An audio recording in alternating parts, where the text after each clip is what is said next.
just in the context of the visit to Caesarea Philippi. But what's interesting about Luke chapter 9 is that it tells us that about 8 days after Jesus makes the big statement, he takes a couple of his disciples to the high mountain, and we know the Transfiguration story. He ascends, and again, this is like the final warning for the demonic realm. But the last is this really weird festival, the mini festival, the Ferālia. And this is when the most malevolent and wicked of these underworld spirits was to be placated by the worship. Now, isn't it interesting that if I'm right, while that's happening in Caesarea Philippi, Paneas, Jesus is going up at the same time on Mount Hermon, and the Transfiguration is taking place.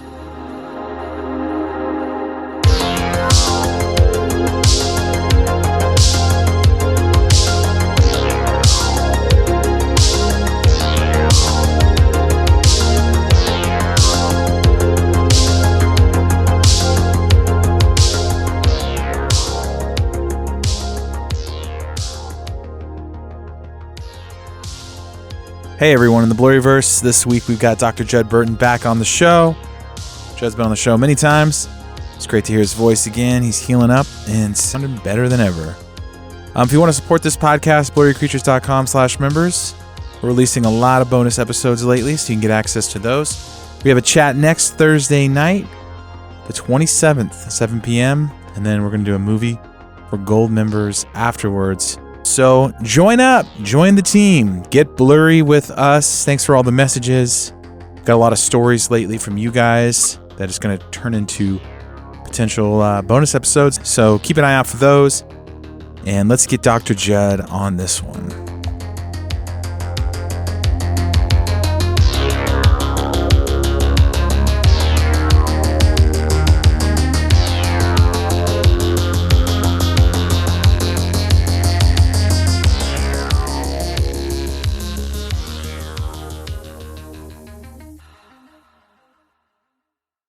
The history of our Earth is so different from what we can imagine. Enjoy the journey. The Smithsonian, and if they found out about a large skeleton somewhere, was to go get it. I'm going to assume at least one person is right, because if one person's right, it busts the paradigm. It all goes back to the fallen cherub. And the problem with the modern day church, they have a very truncated view of the supernatural. This backdrop that's just pregnant with all kinds of meaning associated with this Mount Hermon event. Welcome to Blurry Creatures. And this guy defects from the kingdom. That's a big deal.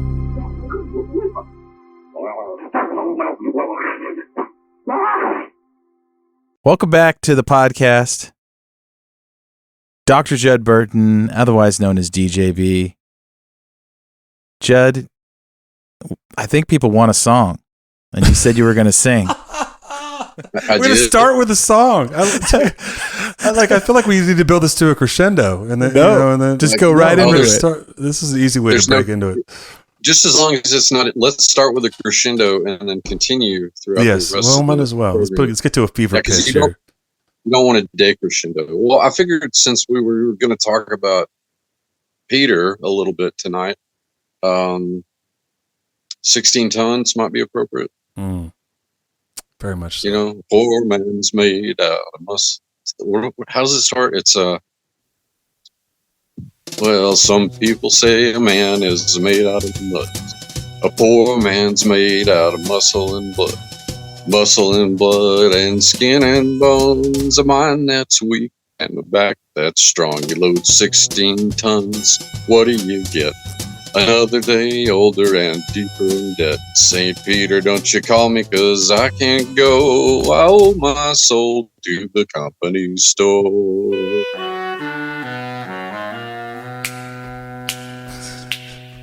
Let's go. Tennessee Ernie Ford. Let's go. Welcome back. What a pull. Welcome back to Blurry Creatures. There it is, guys. You don't get that. You don't get that anywhere. Man, that is... Judd, you know what I love is that you match the song shadows of what's to come. And it's, dude, you pull a Tennessee Ernie Ford song. I mean, and because there's one line about St. Peter, and it is, gosh, you could have gone Peter, Paul, and Mary. You could have gone Peter Cetera. But, right. I like where he went with this. Peter Gabriel. Yeah. That would have been a real sledgehammer.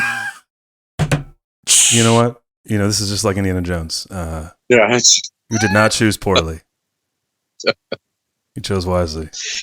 Here's a little bit of trivia before we get deep into it. Actually, Tennessee Ernie Ford didn't write that song. He popularized it. It was Merle Travis that actually wrote that song.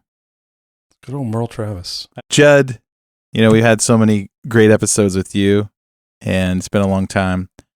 And we were talking, you were texting, just to give our listeners a little what's to come. You're talking about sacred geography and sacred time revolving around Paneas. I love that we're going here, Jeb, because I feel like a lot of our episodes have, you've written extensively about Paneas, and we've talked about the importance of Paneas, Mount Hermon, the cult associated with Paneas, and then of course the reasoning and specificness for Jesus going there, right? Because we've talked about this, I think, on one of our previous episodes about how it was so far out of the way. Like, it wasn't like it was just like, hey guys, let's saddle up the camels and we're going to Galilee. But it was an intentionality of heading to Paneas, which is now Caesarea Philippi at the base of Ground Zero. Although, Nate, you did say Ground Zero for blurriness was in Peru, and I knew that wasn't quite correct. Maybe for Cyclopean architecture. I meant more like Ground Zero in terms of like what's left over. Correct. Like, there's not a whole lot left over in a lot of these sites, but Peru somehow manages to have some of the best preserved blurry stuff. So that's kind of what I meant. And just so you know, Judd, Nate climbed a mountain in jeans and low-top Air Force Ones because he wanted to make a point. That's right. Dare I ask what the point was? There was no point. There was a point to make it harder than it actually was, which is extremely hard. But we digress. The point was, I'm on brand. Marty McFly, 80s podcast. You got to take your Nikes and your jeans, and you got to get up that hill. I didn't have a vest on, but I was close. But you had your Calvin Klein underwear. I did, yeah. Your name is now amongst the greats like Sir Edmund Hillary. So. That's correct, yes. And Hiram Bingham. By the way, fourth great grandfather of mine. So good stuff. We're all about the trivia tonight. We are. But Judd, let's get into this. It's great to have you back again. I know that I believe I could be wrong, right? Did you do your PhD studies on Paneas? Correct? Is that? Yeah, I have my dissertation on Paneas. Yes. Yeah, that's what I was thinking. So, of course, this is right in your wheelhouse, Judd. And even now, years after being bestowed with the good doctorate, you're still learning new things about this space, or maybe discovering new things about this space. This is a very important space, right? Because this is you might say this backdrop is pregnant with meaning. Yeah, one might say. Could say that. I would say so, and I have said so. Yes. So our listeners, we talk a lot about Mount Hermon. We've talked a lot about it extensively with just about everybody on the show. And at the base of it is this place. And we're going to get into it today. But I think, Judd, you bring, just like you brought some interesting understandings of, you look at things from a different point of view. We talked to you a lot about the ancient giants. That was our first episode we did with you. And then we talked about some of the wording around we did, the Rephaim and the words Rapha and the RA. And we talked about how that could be connected to these Nephilim kings. Then we talked about the tombs of the god kings on an episode. We talked about vampires and werewolves and a couple episodes. But we seem to be kind of hovering around Mount Hermon a lot on our show. So, Judd, give it to us. What do you know about this place that we don't know? Well, again, your audience, who I love and adore, they're no strangers to this topic, Mount Hermon, the Genesis 6 event, and even to a large extent, the sort of localized history of Panus. So I don't want to retread old tires, but by way of review, and I want to dwell more on the sacred time rather than sacred geography, because so much of that has been the conversation, up to this point, and it's important. It needs to be understood, and so I'll talk a little bit about that, and then we'll launch into some of the new findings that I've had.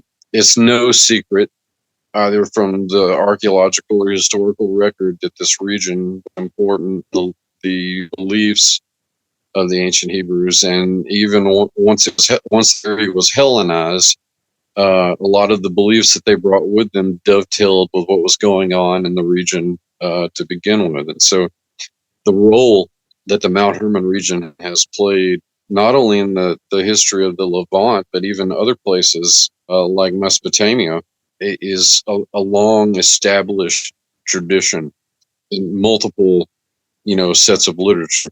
So in all the work that I've done on Paneas, it occurred to me that, the best that we could really kind of do at one point was to kind of estimate where, not where, but when Jesus and his disciples were at Caesarea Philippi. This account that's in Matthew chapter 16 and Mark chapter 8, and is sort of paralleled in Luke chapter 9 in places, primarily in the Matthew and Mark text.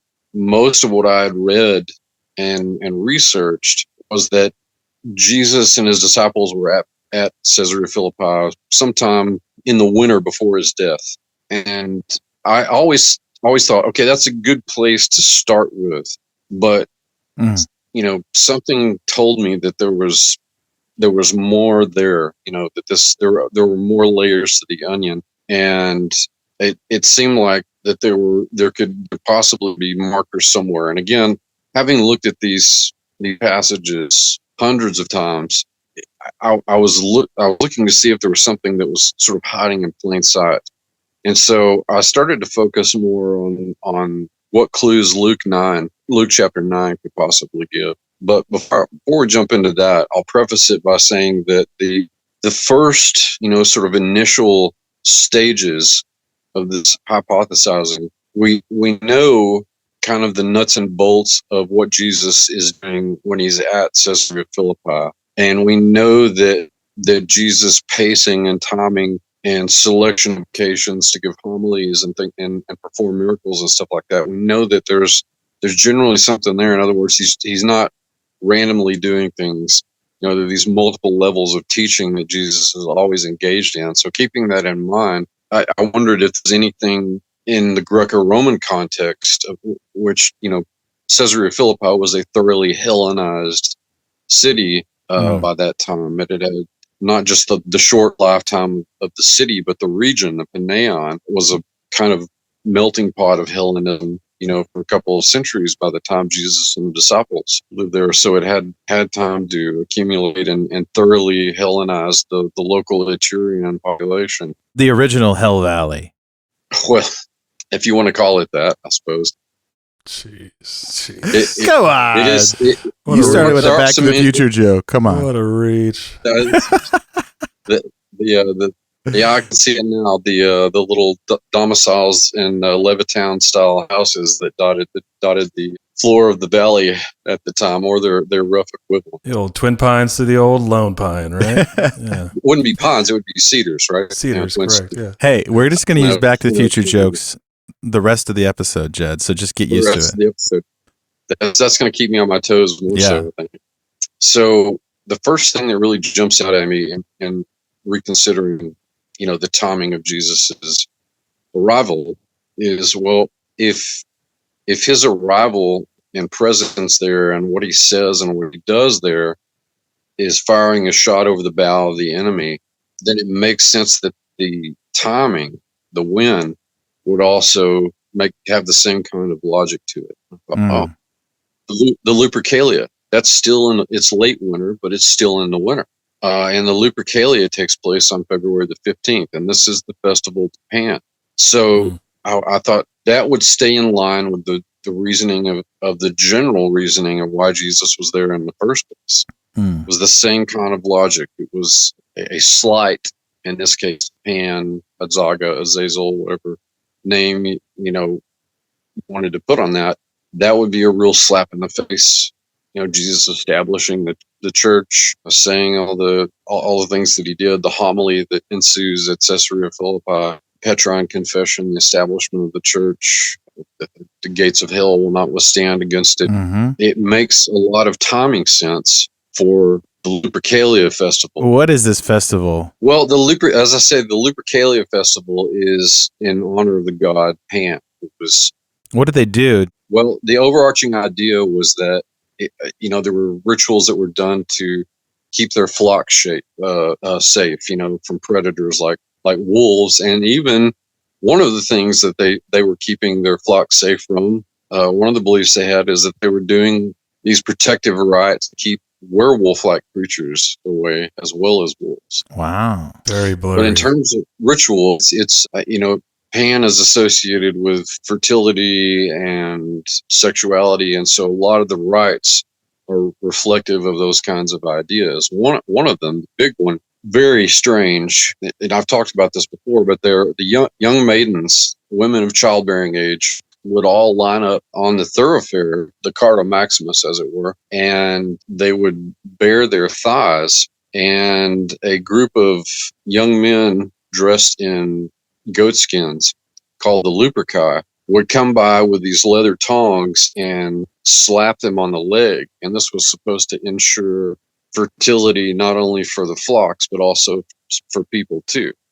And I still think that that's the target day when all of this is taking place. What day was that again? That was February the 15th.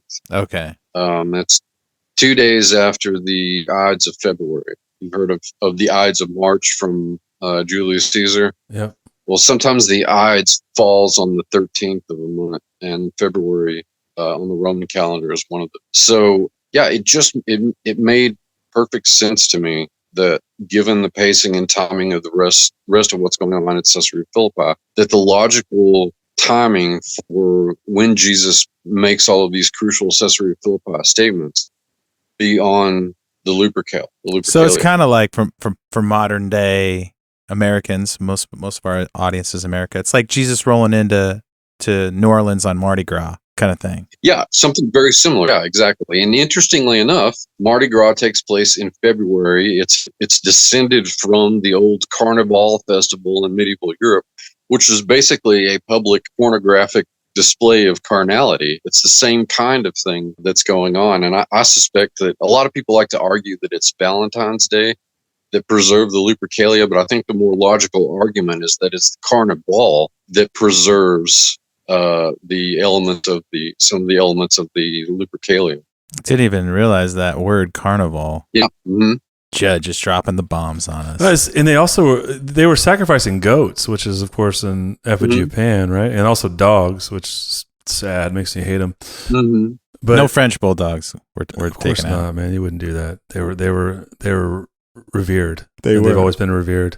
No, but I think sometimes, and that's what I love about what we do on the show, and especially when we do in episodes like this, Judd, is there's all these, you could say backdrop just because, right? But it really is. There's this backdrop to the scripture, and I think it's so important because we read the words, and I brought Luke 9 up just to take a look as you're speaking, because I'm curious on where this is going, and the words are amazing, right?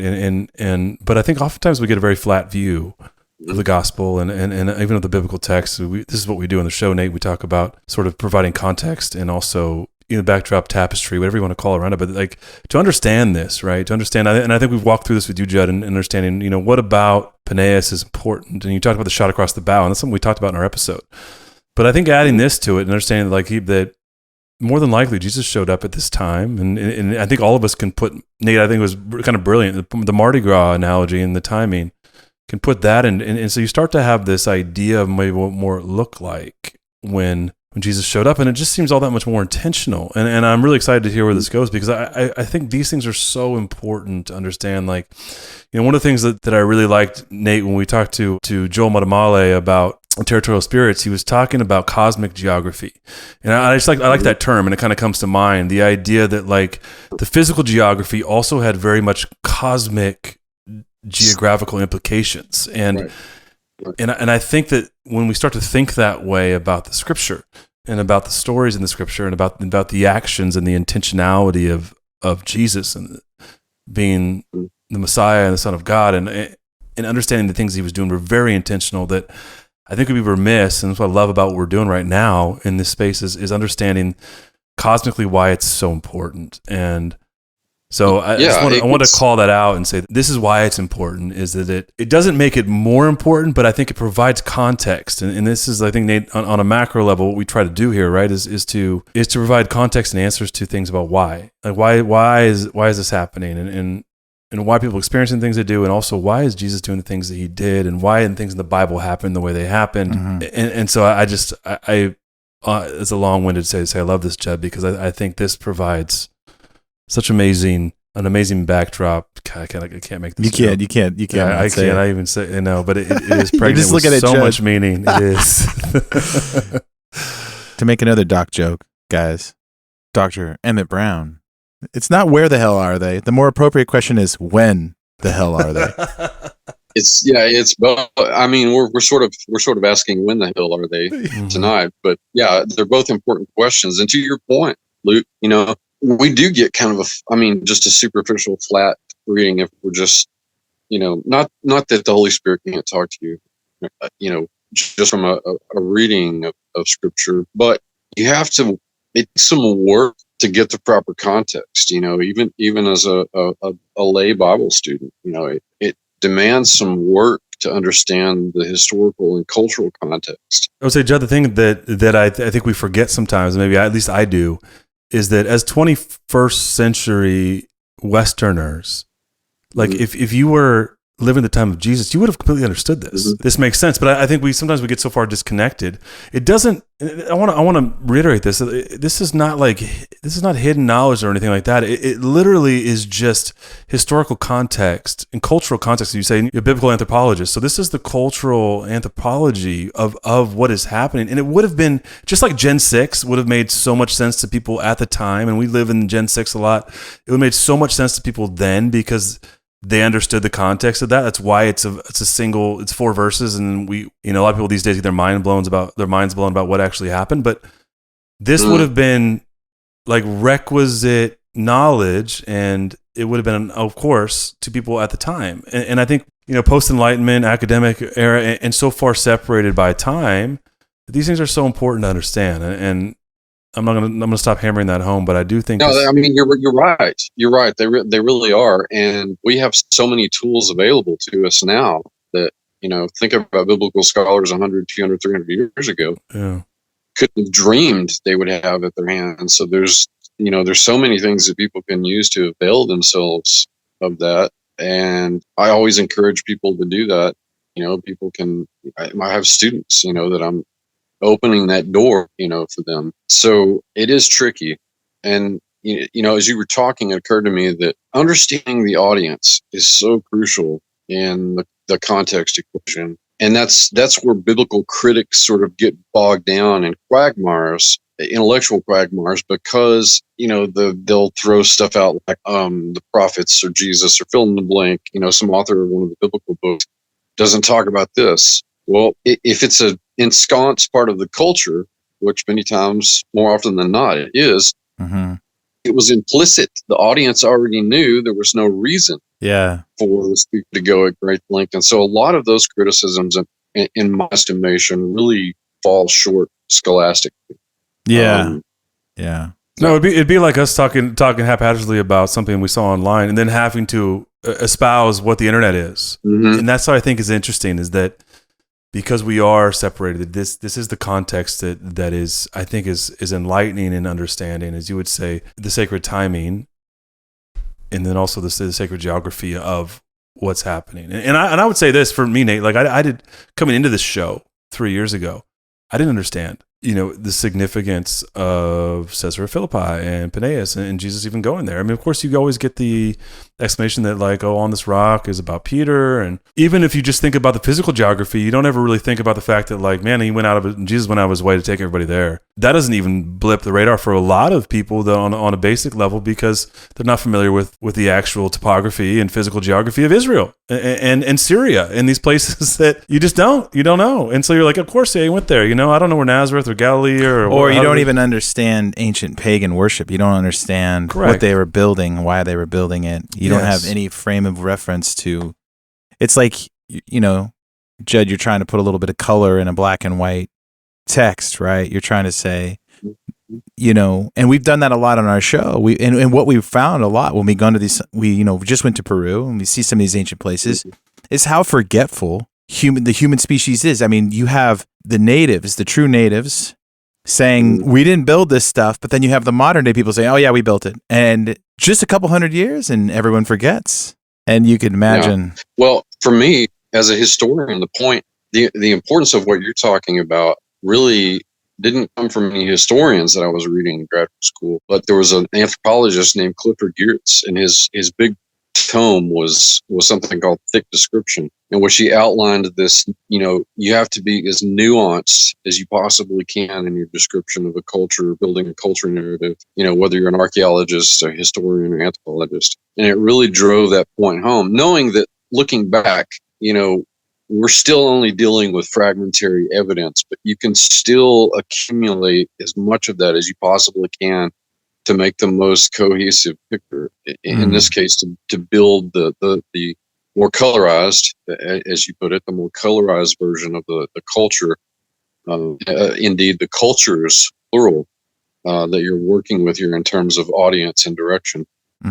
So here's a dumb question. So I imagine it's a crowded time. There's basically a big event going on. Jesus rolls in and he's preaching, and you're thinking other people are listening to this. He's got a crowd around him. Like, what does it matter if there's a lot of people there or not? What do you think? Well, it matters because there would have been people within earshot of what Jesus, even if Jesus was just talking to his disciples, got a lot of people in the city, people coming in from other small villages and towns who were Hellenized, who would have been taking part in this. You had local Jewish population, so they would have probably tried and steer clear just in terms of staying ritually pure away from this. But there might have been Jews, walking through who heard, who would have heard Jesus as well.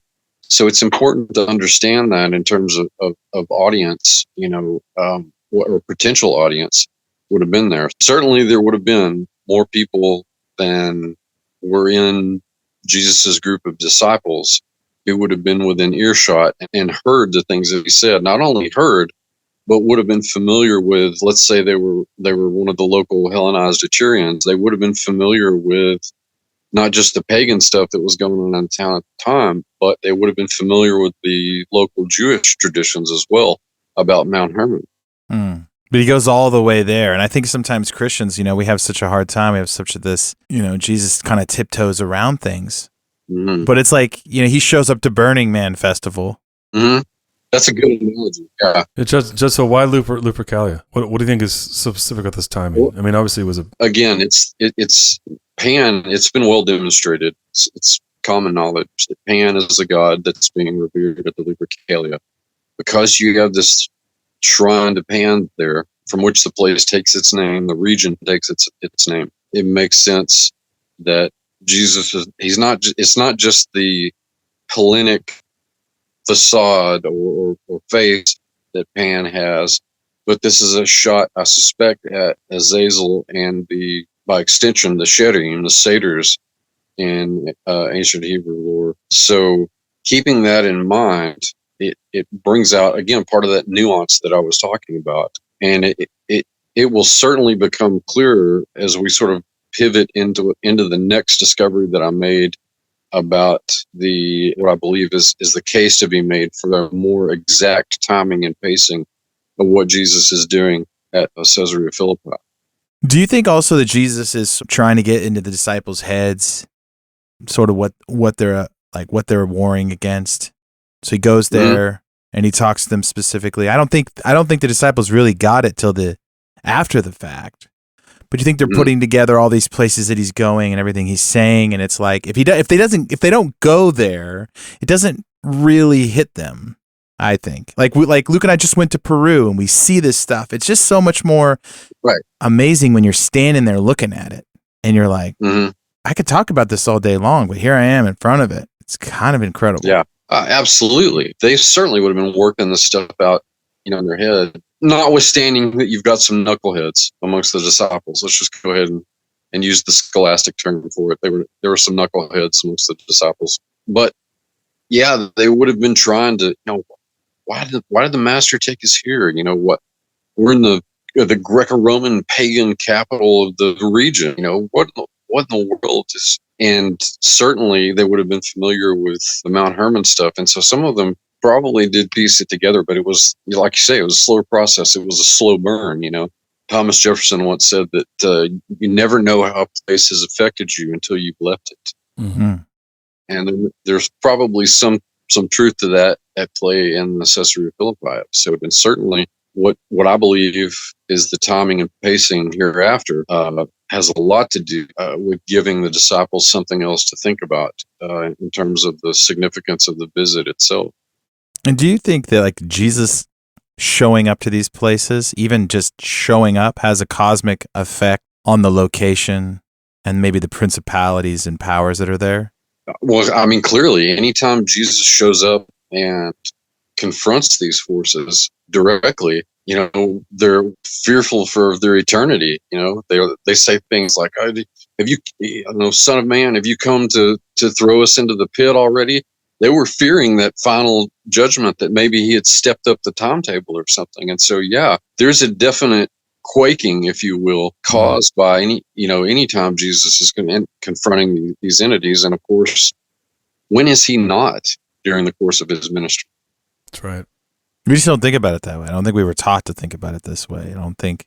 No, it didn't matter where he went. It was just like he was doing the same thing wherever he went, but it doesn't. Mm-hmm. It sounds like more and more as you understand sort of these ancient spaces and what each place was dealing with. Mm. There's a specific miracle or event that goes around, or sermon or telling. It's right. like 4D chess, and you can't think about it just in human terms. You have to think about it in principalities, powers, and other realms. What's happening there too? Yeah, this doesn't detract from previous generations of biblical scholars, because heck, there has to be precedent. There were some really big eggheads that have laid this foundation for the rest of us. But we're at such a turning point now, with thinkers like our mutual friend Dr. Heiser, that the doors of understanding this stuff have been swung so wide open that there is such a counterbalance against it by the enemy, so that you have things like postmodernism and this weird dialectic, that keeps all of us at each other's throats and divided and purely materialistic and naturalistic. And so we certainly live in interesting times in terms of both what's available for us to help us understand this nuance that we're talking about tonight, but also the forces that are continuing to fight against it, just as they did in Jesus' day. So you think exactly when he rolled into town? I think I can make a pretty good case for a more exact time frame of when he rolled into town, and I think it begins.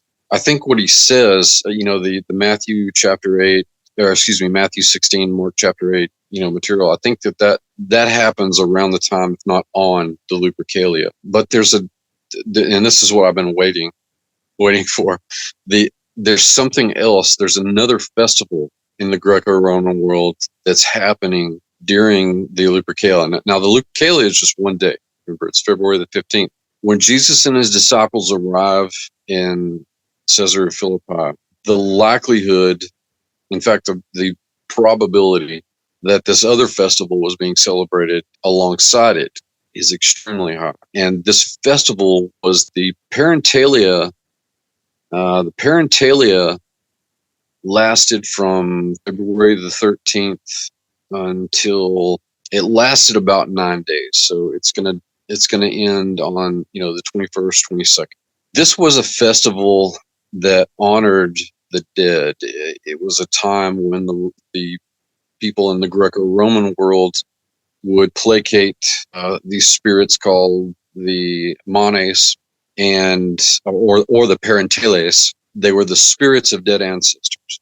To me, that's already interesting, even against the older, Amorite Canaanite context, because there are all of these dolmens, spread throughout the land in the Transjordan. There's Gilgal Rephaim This is quite literally the land of the Rephaim, the dead kings of the underworld. People will think about Og. Well, Og is emblematic of these dead kings that are analogous to the Rabbah in the Mesopotamian abyss. Is this kind of like the Dia de los Muertos? Yeah. Is that it's like the original festival? Well, it's the same kind of thing. You've got some of that happening on the Roman calendar and the fall in too. But it's very similar to Dia de los Muertos, the Day of the Dead, because people would actually go to the tombs of their loved ones and would offer meals to these spirits. They would dine at them. And we certainly know this because at Paneas, there's no shortage of layers of busted up votive pottery that they brought with them, whether they were bringing their, casseroles or whatever they were eating, they brought it in this stuff. And a lot of it just got smashed and churned up into what archaeologists call the matrix, not the movie Matrix, but this would be broken pottery, debitage, that sort of thing. The strata. Strata, that's right. The evidence for it is quite abundant on that end. And so when you consider that there's a Rephaim connection here to what's going on with the honoring of the dead, that's how your Jewish audience is certainly going to see this sort of thing. The Greco-Roman population is going to think, well, these people are our family, and so we need to continue honoring them and indeed communicate with them to keep them, placated and happy in the underworld. So this went on again, as I said, for about 8 or 9 days. Again, it's hard to miss this connection between the traditions that are probably prehistoric in the Levant, these traditions of cults of the dead, as it were, and certainly the motif of the dolmen as a grave marker or some sort of altar to, some sort of memoriam to the dead, that is also established. And is that okay? So a lot of people posted the photos of this cave opening, and some people surmise that there was like a temple built around this cave opening at one point. Right. Most scholars think that this was the Augusteum that Herod the Great built. It was kind of pandering to Herod the Great. There's no doubt that there was some sort of structure in front of it at one point in time. This might have been to facilitate the actual worship that went on there, but it was clear that the cave was the actual shrine. But most of the Augusteia and the temples to Augustus that you find remnants for in the Levant were all built on hilltops. Mm-hmm. So it doesn't make a lot of sense that was the Augusteum in front of it. And I have suggested that more survey needs to be done on the cliff, on top of the cliff above the cave, or higher points in the area to look for this Augusteum. But so it's clear that there was some sort of, it might have been a temple, it might not have been.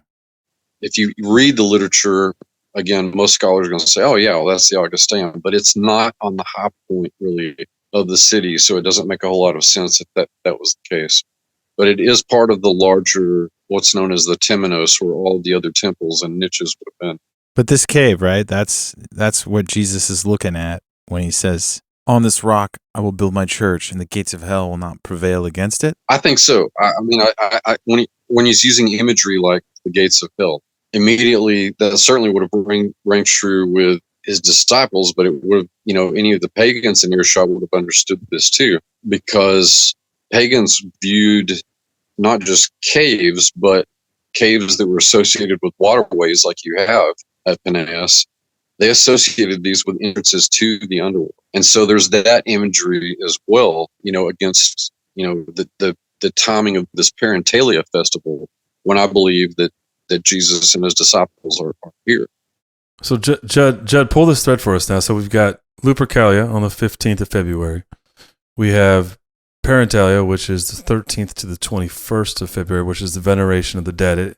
I wanted to make a joke about pouring out for the homies, but it does remind me of what Nate was saying, like especially in Haiti, where they do go and they do this. They sit at the graves and they eat and they pour wine, and this festival was much of the same. It was the veneration of the dead, and then if you've listened to the show, listeners, we did an episode with Derek Gilbert about the Valley of the Shadow of Death, which is in Bashan, and there are about 10,000 dolmens. So you would be familiar with this vernacular.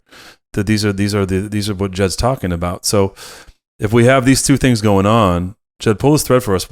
Why does Lupercalia fall in the middle of Parentalia and these two festivals coinciding with the arrival, or at least what you would surmise as, or what you believe as the arrival of Jesus and his disciples to this, really famous event at Paneas? Why do you believe these things coincided for such cosmic importance to this event? Because it's not just the superficial element that we're dealing with here. It's in this case the infernal geography, sacred geography, but it's the infernal geography here of these cults of the dead, these familial cults that are celebrated not only just during the Parentalia, but there were cults of the dead in the Levant too. And as you pointed out, and Derek and I are in agreement on this. In fact, Doug Van Dorn and I are working on a book where we cover covering a lot of this material too. And so, yeah, you've got, in the ancient times, the Hula Valley, which is just to the south of this, and I'm sure Derek referenced, was this great festering swamp. It was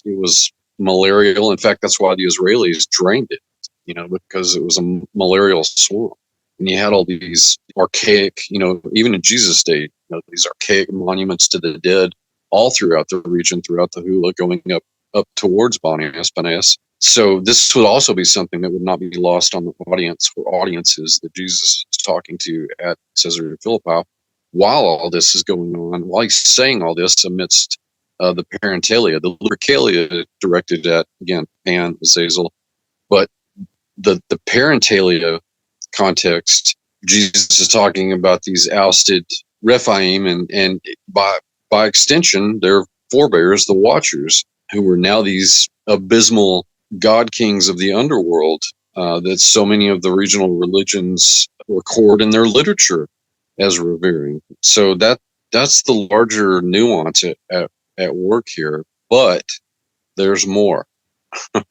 Give it to us. Like I said, I looked at what Luke chapter 9 could tell us more about the Parentalia, possibly about this timing. Not necessarily, it doesn't reference the Parentalia, but there are some interesting pacing issues here in Luke chapter 9, and one has to do with clearly that Jesus and his disciples parked it at Caesarea Philippi for a while. They're there ministering, they're there teaching. It's a prime time to talk about the good news to the pagans or even the Jews in the region. We certainly have the record of Jesus, healing people. He had just come off of, before he came here, of feeding the 5,000. So, there's a lot of that kind of thing going on just in the context of the visit to Caesarea Philippi. But what's interesting about Luke chapter 9 is that it tells us that about 8 days after Jesus makes the big statement, he takes a couple of his disciples to the high mountain. And we know the Transfiguration story. He ascends, and again, this is like the final, warning for the demonic realm. What's interesting about that, when you figure in the Parentalia, is that, again, the translation here is about 8 days. Well, from the time when Jesus makes these statements to the ending of the Parentalia, you're working within that window. And what's interesting, I think it's the last day of the Parentalia that Jesus does this, that the Transfiguration actually takes place, because the last day of the Parentalia is divided up into these little daily festivals, and the last one was called the Ferālia. And if people want to read more about this, again, it's public record. I would suggest reading Ovid's Fast Eye, because he talks a little bit about go to the and it's in translation. You don't have to know Latin to do it. I would suggest Sir James Fraser's translation. It's widely available. So if people want to know more details about this, they can certainly look for it themselves. But the last is this really weird festival, the mini festival, the Ferālia. Yeah. And this is when the most malevolent and wicked of these underworld spirits was to be placated by the worshipers. Now, isn't it interesting that if I'm right, while that's happening in Caesarea Philippi, Jesus is going up at the same time on Mount Hermon, and the Transfiguration is taking place. So that's why I think that there's this, we've at least got a more exacting window to work with here. And these two festivals, first of all, the Lupercalia, and also in the wider temporal scope, the Parentalia, add to the meaning of the visit. But I also think that on this side of history, it gives us some insight into when all of this has happened. It's kind of like with any festival, you sort of have the Ferālia is like the closing ceremonies of this whole festival. And you're saying that Jesus goes on the mountain on that day specifically and transfigures and sort of shines above all of it on top of the mountain. Right. Again, it's the same kind of logic of Jesus establishing the church and the Petron Confession, all that happening on the Lupercalia, and the big climax is at the end of it. And it says that Roman citizens were instructed to bring offerings to the tombs of their dead ancestors on this day.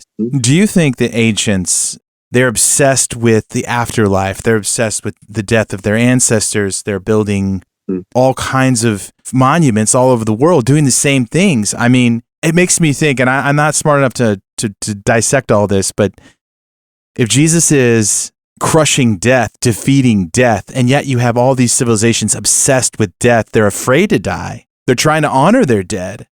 And Jesus is going to these festivals of the dead, and he's, you know what I mean? Like what he represents is life. And what's interesting to me too is that people believed in the afterlife. People had a framework for the afterlife. People knew exactly where their ancestors went, and they had festivals to honor them and to pour out offerings to them. They didn't have a belief problem. They didn't live in the age of unbelief. And Christians today, you ask a Christian, like, where did people go before Christ? Where did they go? And most of us have no idea. We have no clue. And we're interpreting all these stories with little or no knowledge of these festivals and what they believed. And most modern day Christians, if you ask them about the afterlife, they would say that the ancients were superstitious. That's how they would say, which is terribly wrong. They weren't superstitious. They knew. They had knowledge. They just believed that their gods were superior. And it's really frustrating because it seems like this is like a huge party. This is a massive festival, and Jesus rolls into town in the middle of it. And all the context is lost on us because we just can't visualize it. But think closing ceremonies like in the Olympics. You have this massive event to honor the dead. There's, in modern day terms, there'd be fireworks and there'd be this big production. And Jesus is, climbing the mountain with a few of his disciples, ready to do his own miraculous event, and shines, right? And I just think that's all lost on us because Christians today, like I said, most people actually, Christians and non-Christians, think that the ancients are just superstitious. This is just all in their head. But they have this knowledge. They know more about the afterlife than we do today. That's wild. And so it seems like everyone was obsessed and seeking after this, and Jesus is going to these places, and he is the counter story to the... He is, yeah. That's why all of this, these other traditions, by the definition would have been antichrist. They were false eternities. They were counterfeit eternities that were being offered, and the toll that people had to pay in order to ensure not even the happiest of eternities often involved sacrificial victims, whether they were animal or human. So here you've got this vampiric element, if you will, to all of these ancient traditions that demanded such a heavy blood toll. And here is Jesus freely offering his blood for the real eternity, not some counterfeit. Yeah. Yeah, it's just interesting. I like it too, Nate, because it feels like, this is the crescendo of Parentalia, which is this veneration, as Judd is talking about, of the dead, the Rephaim. Ultimately, it is worship of those that left their estate and rebelled against God, right? If you go all the way up the ladder, and it really is Jesus dunking on them, being like, okay, at this point, at the crescendo of your festival, let me just reveal that I am the fulfillment of the law and prophets. and let me just get into a cloud, and my Father will say, this is my Son whom I've chosen, listen to him. And I love that. I love that. It's like, you're not going to get your moment, right? Because your time is up. And it's such good context because, within that purview, it is absolutely Jesus revealing himself, saying, no, this day isn't yours. It's mine. It's important to contextualize that as a revelation, not only to the good, but also the evil here, because I think we get a pretty clear picture from Scripture that Satan and the demons had some idea of what was coming down the pike, but they didn't have an exact. That's why so many of the giant tribes cluster in the Levant. They're sort of tripping over each other's big feet because they don't know exactly where the Messiah is coming back, but they've got this general idea, and so they never have the specificity of the heavenly perspective. But they can see farther down the road. They can prognosticate, more than humans can. But it was still an imperfect view down the pike, all of this was kind of a revelation. You could say that it starts, the big surprise starts with the birth of Jesus. They're like, whoa, what is this? What is going on here? And that revelation, in a lot of ways comes to its apex with the Transfiguration. We know what happens after that. He goes down to Jerusalem to die. And regardless, I think what's so dismissing a lot of times is that people view pagans and pagan religions and pagan festivals like they didn't have a reason or rhyme or there was no power or reason. You know what I mean? Like they're very dismissive of them. And yet you see these festivals all over. Is this connected to, I think it's Lemuria? Didn't the Romans have like a 3-day festival, exorcise their own dead from their houses? That's right. Yes, they did. And in fact, the Ferālia is also part of the rites that were observed during that last part of the Parentalia were exorcism rites. They were to drive back and out these malevolent underworld spirits. So when do you think Jesus was crucified? Because what if he's crucified on one of those holidays? Well, that's a whole other can of worms. It's a whole other episode. That was that. But what I'm saying is let's swallow this. Let's carrot, right? And that's why I'm saying. When we usually celebrate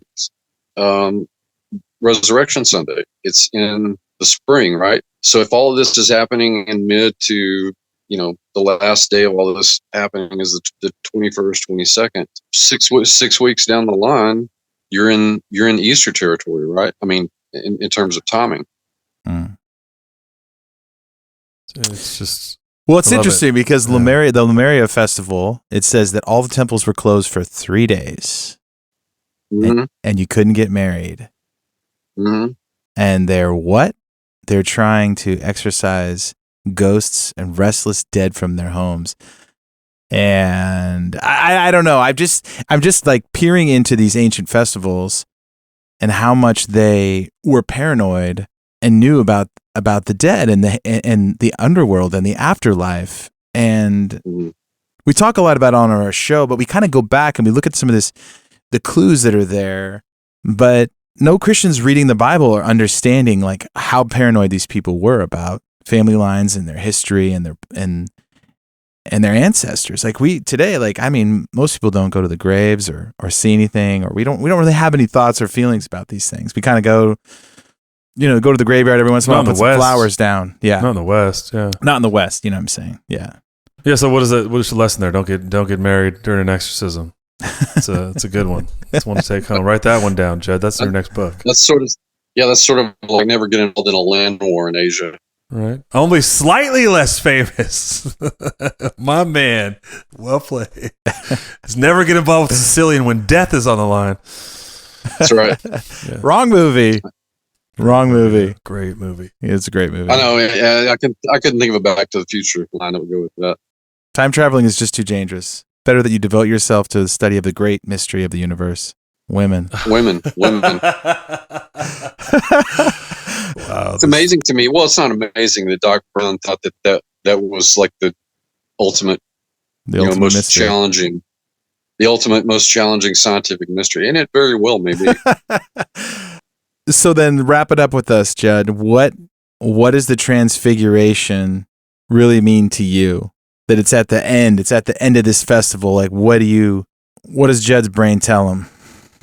It is the last in this passage. It is, and really, in a lot of ways, in Jesus' ministry, it's really like the next to the last display of God's jurisprudence against the demonic realm. But the other side of that is that it also puts in glorified form the last piece, or the second to last piece of the puzzle in place for Jesus to carry out his mission on earth, which was again to provide redemption for humanity. Again, I've read these passages over and over. This year, it just really kind of jumped out. But what it illustrates ultimately is that is the perfect timing and the perfect intent of our Heavenly Father, and that manifested throughout the entirety of Jesus' ministry on earth. Why do you think at the end of all this craziness with the Transfiguration and the disciples stepping into the cloud and hearing the audible voice of God and seeing Elijah and Moses and asking to build, should we build shelters for you guys? It says they kept this to themselves and did not tell anyone. Why do you think that is? Like, if you were to have this happen, I know this happens throughout Jesus' ministry. He tells people, don't tell anybody this. Don't tell anybody I healed you. Don't tell anybody about what I did. Mm-hmm. And I think maybe there's a whole episode in some why Jesus wants these things. It's probably timing, and we're talking about timing in this episode. But yeah, I always find that fascinating that you have something unbelievably miraculous happen to you, and you got to keep the biggest secret of your life and not tell anyone. Up to the point to when Jesus was resurrected. Again, it's all part of sacred timing. Correct. And the more I think about Jesus' ministry in the context of sacred geography and sacred time, it's like the signs in the heavens. It's like one side of that is, we could say, is it the movement of the stars and the planets and the arrangement. It glorifies God. It is in a lot of ways, it is a kind of cosmic clock, but it can also be manipulated for selfish and evil ends in a like manner. Not the latter, not the using it for selfish ends, but for the glorification of God. There's a timing and a pacing to what he does. I mean, to sort of expand this and draw it back a little bit, look at the prophetic timing that we read, throughout, especially the Old Testament, but, also the New Testament, as we're starting to see, and have been seeing unfolding around us for some time. The locations are important, and the times are important, because again, they inform the nuance of context, and therein lies a more complete theology. If it's the more bereft of context your reading of Scripture is, the less grounded theology. Wow, timing and location, right? Some of the most important things there are. It's interesting, Judd. I'm reading about the Ferālia this last day where the Transfiguration takes place, and the Roman citizens were told to bring bread-soaked wine to offer the dead. Yep. Now that's right. There's an imagery. So Jesus goes in as a last meal, and he does that. Yeah. There's so much wrapped up in here.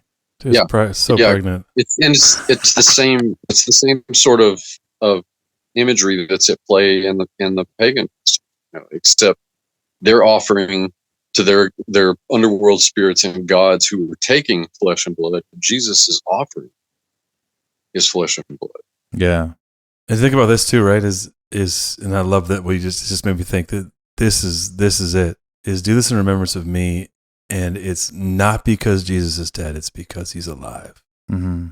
Think about how we flipped this. It's not a veneration of the dead; it is a worship of he who is alive and on the throne.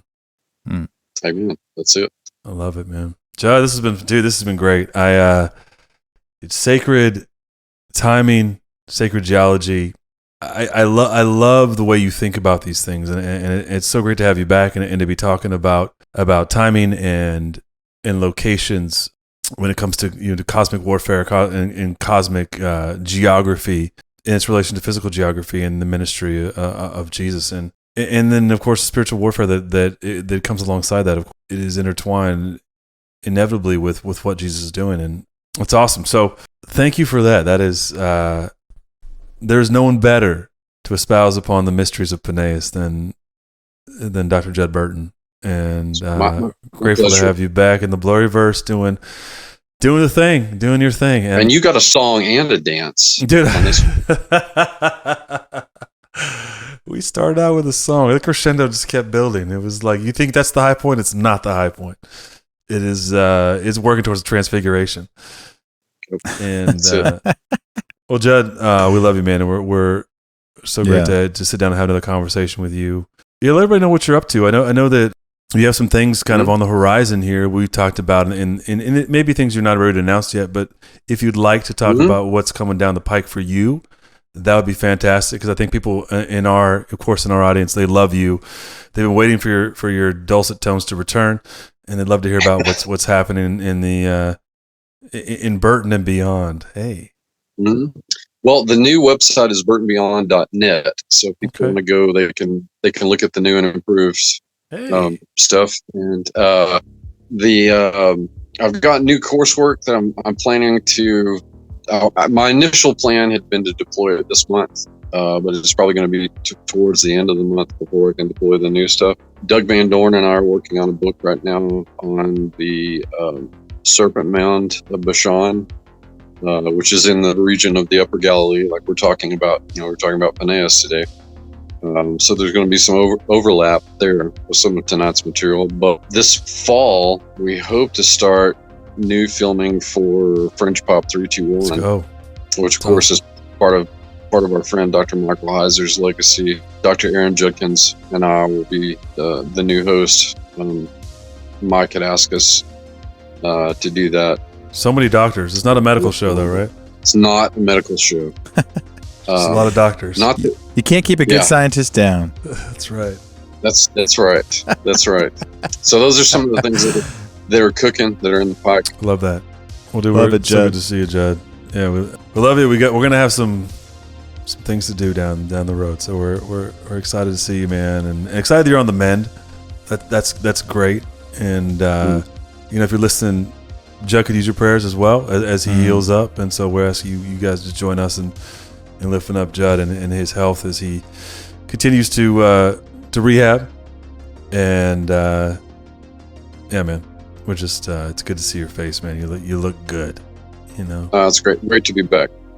Yeah, and if you have any, if you want to write up a little bit about some of the stuff in this episode, maybe post in the members group, some of these festivals, maybe a little detail, like if you want to throw it in the back end, I think our listeners would love it. We got a good group of members now. I think that'd be cool, Judd. Like Judd's in our members group, so if you haven't become a member of the show too, Judd's always in there chatting away. The ladies are chasing him down. He's lurking in there.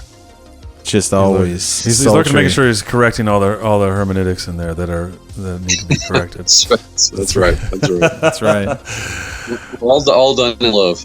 Yes. But it'd be cool. It'd be cool to get some more info on these festivals and kind of give some context to what's going on. And yeah, I feel like this whole topic is pregnant with so much meaning. Oh yeah, they were just slapping those thighs, So. Oh my gosh, yeah. Get out the old whip. This just sounds a little weird, but it's some people's thing. This show took such a turn. Such a weird. Or did it at the end? This may get edited out. It might. You gotta turn this off before this digresses completely. This is incriminating evidence. This is all of the NSA. Bad. This is all like the director's cut. This is B-roll at the end. You don't get this until. Anyway, we love you, bro. Good to see you, love you too, man. Love you too, guys. All Take right, it easy. I appreciate it. It's so good to see you, bro. Yeah. Later, y'all. Later, Judd. Peace out.